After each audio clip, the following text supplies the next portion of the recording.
What if I told you that the United States, the world's biggest and loudest capitalist economy, isn't actually controlled by the people you see on TV? Not by Elon Musk, not by Jeff Bezos, not even by the US government. Behind the headlines and the Wall Street noise, there's a silent empire that truly runs things. This empire doesn't have a flag. It doesn't campaign, vote, or post on social media, but it decides the prices you pay, the policies that pass, and even how your money moves through the system. You've heard of old money, but this goes deeper. We're talking about families and corporations so powerful, they don't need fame. They thrive in silence.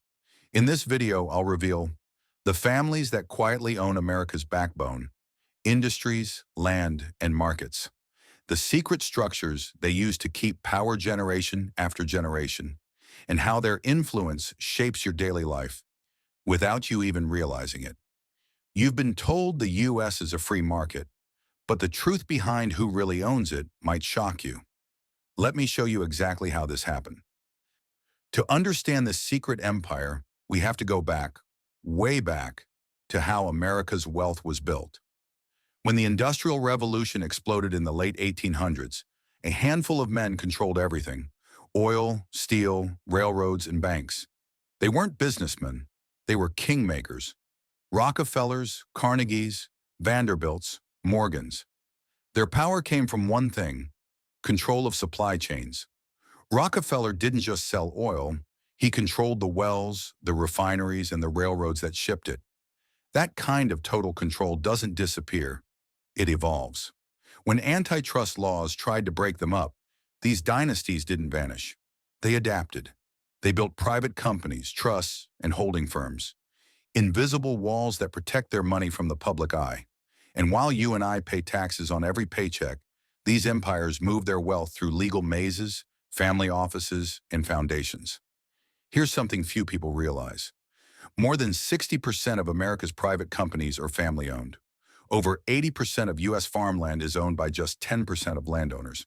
That means the most essential parts of the economy, food, housing, energy, are quietly in the hands of a few long-standing dynasties. Take the Cargill-Macmillan family, for example. They own Cargill, the world's largest private company. It controls nearly 25% of all U.S. grain exports. Yet you've probably never seen their faces. Or look at the Walton family, heirs to Walmart. They don't just own a retail chain. They own data, logistics, supply chains, and real estate across the country. And it's not just them. The Kochs, the Mars family, the Johnsons of Fidelity, the Pritzkers, the list goes on. Each one sits atop an empire that doesn't just make money, it shapes markets. Now here's where things get really interesting. The real power of these families isn't in what they own, it's in what they control without being seen. Let's start with land, the oldest form of wealth. In the United States, about 1% of landowners control nearly 30% of all land. That includes farms, forests, water rights, and minerals. Why does that matter?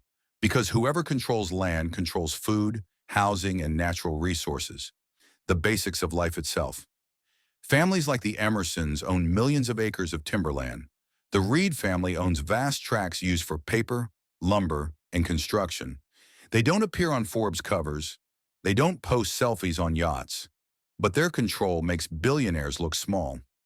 Then there's the financial empire, the invisible system of control through ownership.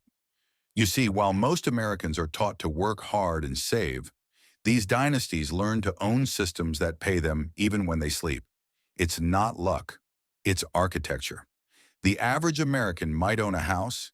These families own the land the house is built on, the bank that holds the mortgage, and the company that made the cement.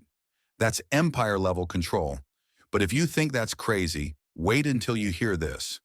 So what can you do with this information? First, stop believing the myth that hard work alone builds wealth. Hard work creates income. Ownership creates freedom. Second, learn how systems work. Study money, assets, land, and business. Don't just play the game. Learn who made the rules. And finally, stay curious. The moment you start asking who benefits is the moment you start seeing the real structure of power. The United States isn't run by the government or tech CEOs. It's run by a network of families and corporations that built an invisible empire. They've had a century-long head start, but knowledge travels faster than legacy. You don't need to be born into power to understand it. You just need to wake up to the empire around you. Thank you for watching The Empire.